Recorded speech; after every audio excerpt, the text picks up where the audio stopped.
Hello guys, कैसे हैं आप लोग। आज हम बात करेंगे एक चैप्टर की जो हमारी किताब है अपनी ज़बान उर्दू 7वीं क्लास के लिए। ठीक है, ये लिखा है 7वीं जमात के लिए उर्दू की दरसी किताब का नाम है अपनी ज़बान, है ना। और आपका ये लेवल आप एक समझ लिए NCERT है। ठीक है, ये उर्दू में लिखा हुआ है, national council of education research and training. Guys, इस वक्त बारिश है, इस वक्त आवाज़ आ रही होगी बारिश की, तो आप उससे चिंता ना करें। ठीक है, बारिश का मौसम तो होता रहता है। चैप्टर नंबर 2 है और चैप्टर का नाम है एतबार। ठीक, शुरू करते हैं। माँ को अपने बेटे और ज़मींदार को अपने लहलहाते हुए सरसब्ज़ व शादाब खेत देखकर जो खुशी होती है, वही खुशी बाबा भारती को अपना घोड़ा देखकर होती थी। ये घोड़ा बड़ा खूबसूरत था, उसके मुकाबले का घोड़ा सारे इलाके में ना था। बाबा भारती इसे सुल्तान कहकर बुलाते थे। अपने हाथ से खरेरा करते, अपने हाथ से दाना खिलाते और देख देख कर खुश होते। सुल्तान से जुदाई का ख्याल भी उनके लिए नाकाबिले बर्दाश्त था। उनको वहम हो गया था कि मैं उसके बग़ैर ज़िंदा ना रह सकूँगा। वो उसकी चाल पर फ़रेफ्ता थे। देखो, उर्दू में, हिंदी में वह कहते हैं और उर्दू में वो होता है। ठीक है, वो उसकी चाल पर फ़रेफ्ता थे कहते इस तरह चलता है जैसे ताऊस ऊदी ऊदी घटाओं को देखकर नाच रहा हो। गांव के लोग उस मोहब्बत पर हैरान थे। बाज़ वक्त कंखियों से इशारे भी करते थे, मगर बाबा भारती को उसकी परवाह न थी। जब तक शाम को सुल्तान पर सवार होकर 8-10 मील का चक्कर ना लगाते, उन्हें चैन ना आता। कलहिन इस इलाके का मशहूर डाकू था। लोग उसका नाम सुनकर थर्राते थे। होते होते सुल्तान की शोहरत उसके भी कानों तक पहुंची। शौक ने दिल में चटकी ली। एक दिन दोपहर के वक्त बाबा भारती के पास पहुंचा और नमस्कार करके खड़ा हो गया। बाबा भारती ने पूछा, कलहन क्या हाल है। कलहन ने सर झुकाकर जवाब दिया, आपकी मेहरबानी है, कहो इधर कैसे आ गए। सुल्तान की शोहरत खींच लाई है, अजीब जानवर है, खुश हो जाओगे। मैंने बड़ी तारीफ़ सुनी है, उसकी चाल तुम्हारा दिल मोह लेगी। कहते हैं शक्ल भी बड़ी खूबसूरत है। क्या कहने, जो इसे एक दफ़ा देख लेता है उसके दिल पर उसकी सूरत नक्श हो जाती है। मुद्दत से तरस रहा था, आज हाजिर हुआ हूँ। बाबा और कलहिन दोनों अस्तबल में पहुँचे। बाबा ने बड़े गुरूर से घोड़ा दिखाया। कलहिन ने हैरत से घोड़े को देखा। उसने हज़ारों घोड़े देखे थे, लेकिन ऐसा बांका घोड़ा उसकी निगाह से आज तक ना गुज़रा था। सोचने लगा, किस्मत की बात है, ऐसा घोड़ा मेरे पास होना चाहिए था। इस फ़कीर को ऐसी चीज़ों से क्या निस्बत। उसकी चाल देखकर कलहिन के सीने पर सांप लौट गया। वो डाकू था, उसके पास ताकत थी। उसने कहा, बाबा साहब, इस घोड़े को तो मेरे पास होना चाहिए था। ये कहकर वो चला गया। बाबा खौफ ज़दा हो गए। अब इन्हें रात को नींद न आती थी। सारी सारी रात अस्तबल की खबरगिरी में कटने लगी। हर वक्त कलहिन का ख़तरा लगा रहता था, मगर कई महीने गुजर गए और वो न आया। यहाँ तक कि बाबा भारती किसी हद तक बेपरवाह हो गए। शाम का वक्त था। बाबा भारती सुल्तान की पीठ पर सवार होकर सैर को जा रहे थे। यकायक एक तरफ से आवाज़ आई, ओ बाबा, ज़रा एक मोहताज की बात सुनते जाओ। आवाज़ में रिक्कत थी। बाबा ने घोड़ा रोक लिया। देखा तो एक अपाहिज दरख्त के साए तले पड़ा कराह रहा था। बाबा भारती का दिल पसीज गया। बोले, क्यों, तुम्हें क्या तकलीफ़ है। अपाहिज ने हाथ बांध कर कहा, बाबा, मैं दुखी हूँ, मुझ पर मेहरबानी करो। रामावाला यहाँ से 3 मील के फासले पर है, मुझे वहाँ जाना है। घोड़े पर चढ़ा लो, परमात्मा तुम्हारा भला करेगा। वहाँ तुम्हारा कौन है? बाबा ने पूछा। दुर्गा दत्त हकीम का नाम आपने सुना होगा, मैं उनका सौतेला भाई हूँ। बाबा भारती ने घोड़े से उतरकर अपाहिज को घोड़े पर सवार किया और ख़ुद उसकी लगाम पकड़कर आहिस्ता आहिस्ता चलने लगे। अचानक उन्हें एक झटका सा महसूस हुआ और लगाम हाथ से छूट गई। जब उन्होंने देखा कि एक अपाहिज घोड़े की पीठ पर तन कर बैठा उसे दौड़ाए लिए जा रहा है तो उनकी हैरत का ठिकाना नहीं रहा। उनके मुंह से चीख निकल गई। ये अपाहिज कलहन डाकू था। बाबा भारती कुछ देर खामोश रहे। कुछ लोग इसको कलहन कहेंगे, कुछ लोग कलहन कहेंगे, ठीक है। बाबा भारती कुछ देर खामोश रहे। उसके बाद पूरी कुव्वत से चिल्लाकर कहा, ज़रा ठहरो। कलहन ने यह आवाज़ सुनकर घोड़ा रोक लिया और उसकी गर्दन पर प्यार से हाथ फेरते हुए बोला, बाबा साहब, ये घोड़ा अब ना दूंगा। बाबा भारती ने करीब आकर कहा, ये घोड़ा तुम्हें मुबारक हो। मैं तुम्हें उसकी वापसी के लिए नहीं कहता, मगर कलहन तुमसे सिर्फ एक दरख्वास्त करता हूँ, इसे रद्द ना करना, वरना मेरे दिल को सख्त सदमा पहुँचेगा। बाबा हुक्म दीजिए, मैं आपका ग़ुलाम हूँ, सिर्फ ये घोड़ा ना दूंगा। अब घोड़े का नाम ना लो, मैं तुम्हें उसके बारे में कुछ ना कहूँगा। मेरी दरख्वास्त सिर्फ ये है कि इस लिखा है लास्ट में, वाक़े का ज़िक्र ना होने पाए। कलहन का मुंह हैरत से खुला रह गया। उसे ख़याल था कि बाबा भारती इस चोरी की इत्तला पुलिस में देकर मुझे गिरफ़्तार करवा देंगे। वो सोच रहा था कि मुझे इस घोड़े को लेकर रोपोश हो जाना चाहिए। उसने बाबा भारती के चेहरे पर अपनी आंखें गाड़ी और पूछा, बाबा साहब, इसमें आपको क्या ख़तरा है? बाबा भारती ने जवाब दिया, लोगों को अगर इस वाक़े का इल्म हो गया तो वो किसी गरीब पर एतबार ना करेंगे। और ये कहते कहते उन्होंने सुल्तान की तरफ से इस तरह मुंह मोड़ लिया जैसे उनका उससे कोई वास्ता न था। बाबा भारती तो चले गए, मगर उनका फ़िक्रा कलहन के कानों में अब तक गूंज रहा था। सोचता था, बाबा भारती का ख़याल कितना ऊंचा है। अगरचे बाबा साहब को इस घोड़े से इश्क था, मगर आज उनके चेहरे पर ज़रा भी मलाल न था। उन्हें सिर्फ ये ख़याल सता रहा था कि कहीं लोग गरीबों पर एतबार करना ना छोड़ दें। उन्होंने अपने ज़ाती नुकसान को इंसानियत के नुकसान पर कुर्बान कर दिया। ऐसा आदमी नहीं, फरिश्ता है। रात की तारीकी में कलहन बाबा भारती के घर पहुंचा। चारों तरफ सन्नाटा था। आसमान पर तारे टिमटिमा रहे थे। कलहन सुल्तान की लगाम पकड़े आहिस्ता आहिस्ता अस्तबल के दरवाज़े पर पहुंचा।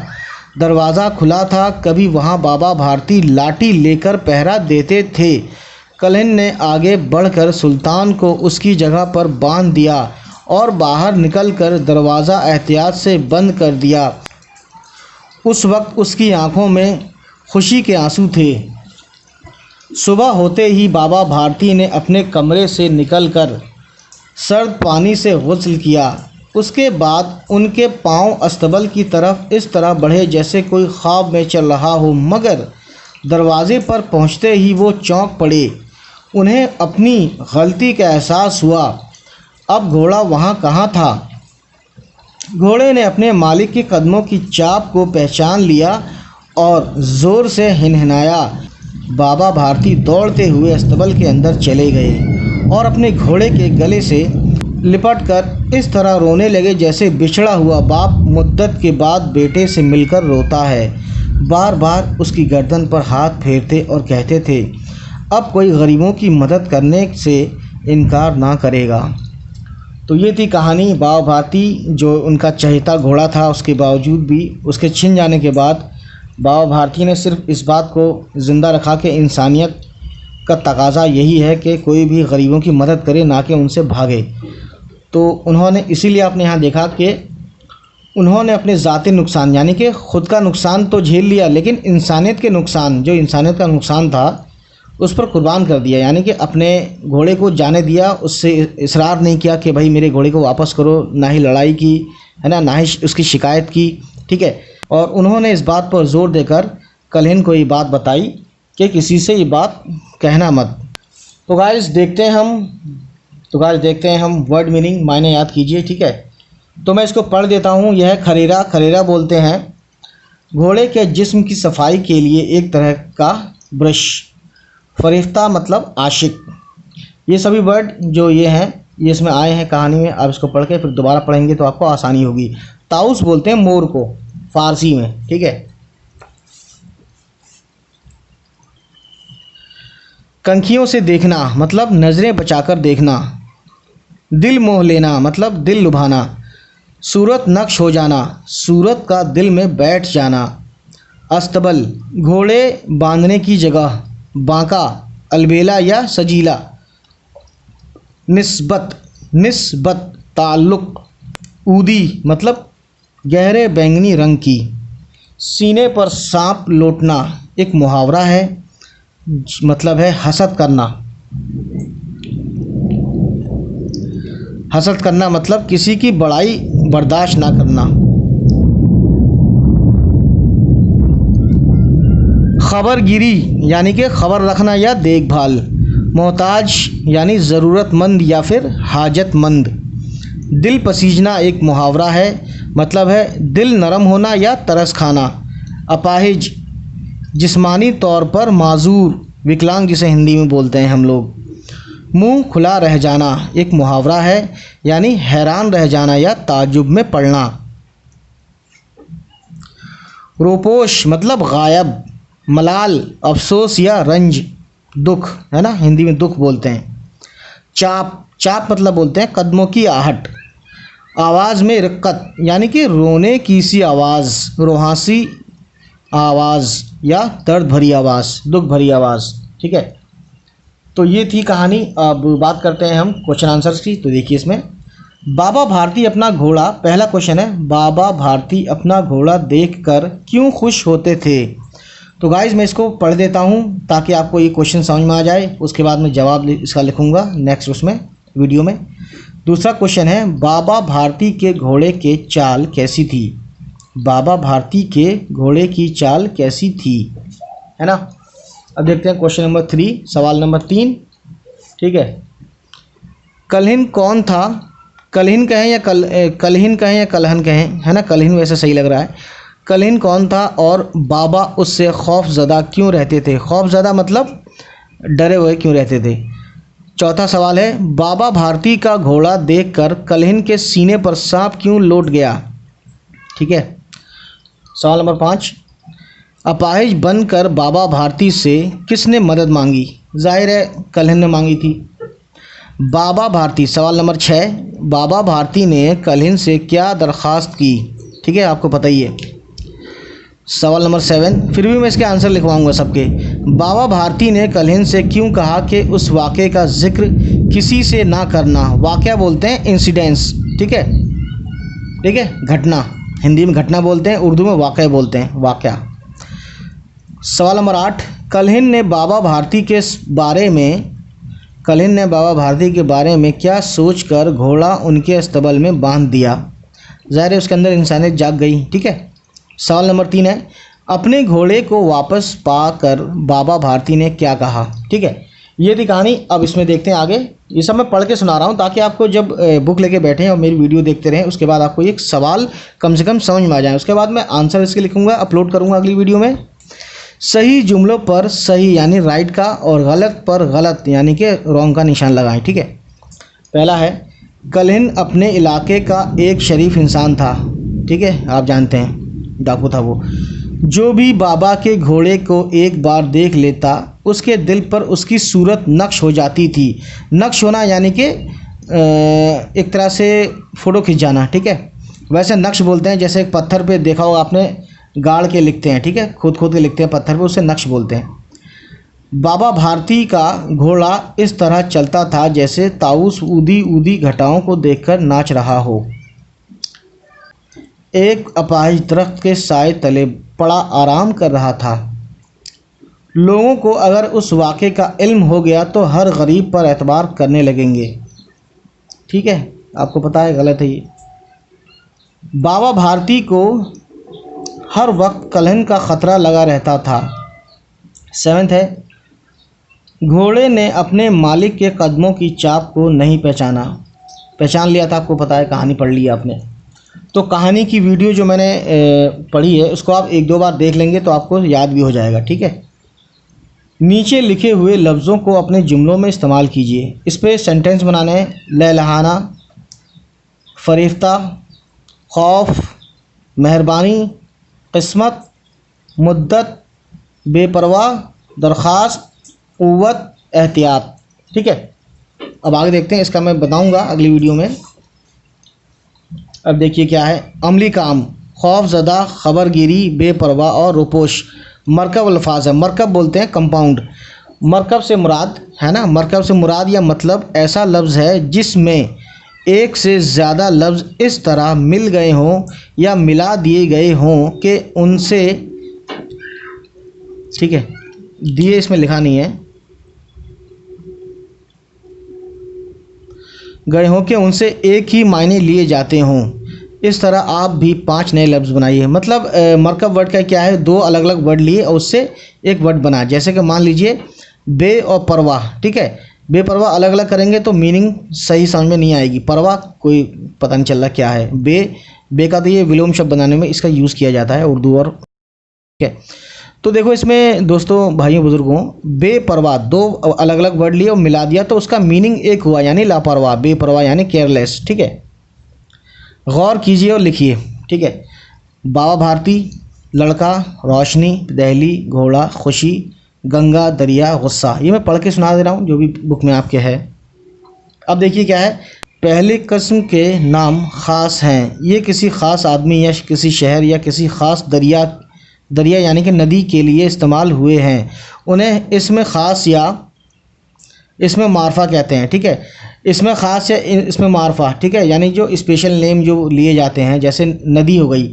नदी तो बहुत सारी है। अब हमने कहा गंगा, तो गंगा क्या है, इसमें मारफा है या इसमें ख़ास है। ठीक है, समझिए ये चीज़ है, गंगा इसमें ख़ास है। और ठीक है, अब घोड़े में सुल्तान ले लिया। सुल्तान एक घोड़ा है इस कहानी में। सुल्तान वो कहते थे घोड़े को, बाबा भारती। तो घोड़ा तो बहुत सारे घोड़े हैं लेकिन सुल्तान कह दिया तो एक कहानी से एक स्पेशल नाम हो गया। ठीक है, तो इसमें मारफा या इसमें ख़ास हो गया। ठीक, इसी तरीके से देखते हैं दूसरी किस्म के नाम आम हैं कि कोई भी लड़का या कोई भी घोड़ा, कोई भी दरिया हो सकता है। उन्हें इसमें आम या इसमें नकरा कहते हैं, यानी कॉमन नाउन। यानी इसमें आम या इसमें नाम को हम कॉमन नाउन कहते हैं। बात क्लियर है? ठीक है, समझिए। कोई भी लड़ा, हमने कहा कि आमिर क्या है, एक नाम हो गया ख़ास, तो ये प्रॉपर नाउन हो गया। अब कॉमन नाउन क्या है, बॉय। ठीक है, बॉय में बहुत सारे नाम आ सकते हैं। ठीक है, तो इसलिए तीसरी किस्म के नाम किसी ख़ास हालत या कैफियत को जाहिर करते हैं। उन्हें हम इसमें कैफियत कहते हैं। हालत समझ रहे हैं, कंडीशन है ना, तो उसे हम बोलते हैं इसमें कैफियत। आप भी उन तीनों किस्मों के नाम इसमें 3 मिल। ठीक है, तो ये आप समझ सकते हैं इसमें कैफियत कौन सा। एक तो खुशी वर्ड हो गया, खुशी, एक रोशनी, एक गुस्सा। ठीक है, एक कंडीशन है कि रोशनी है, अंधेरा है ना, खुशी है या गम है या गुस्से में है ना, या पागल है, क्या है, ये सब चीज़ें कंडीशन है। तो कंडीशन को हम बोलते हैं हालत या कैफियत। तो ऐसी वर्ड को इनको हम बोलते हैं इसमें कैफियत। बस, और इसी कहानी के जो मुसन्निफ बोलते हैं उर्दू में राइटर को, तो इसके लेखक थे पंडित सुदर्शन। ठीक है, कौन है ये, उर्दू के मशहूर अफसाना निगार हैं। अफसाना बोलते हैं छोटी कहानी को। उन्होंने कई दिलचस्प और सबक आमूज़ कहानियाँ लिखी हैं। सबक आमूज़ यानी कि जिससे कुछ पाठ मिले, कुछ सबक मिले, है ना, कुछ इम्पोर्टेंट बात पता चले।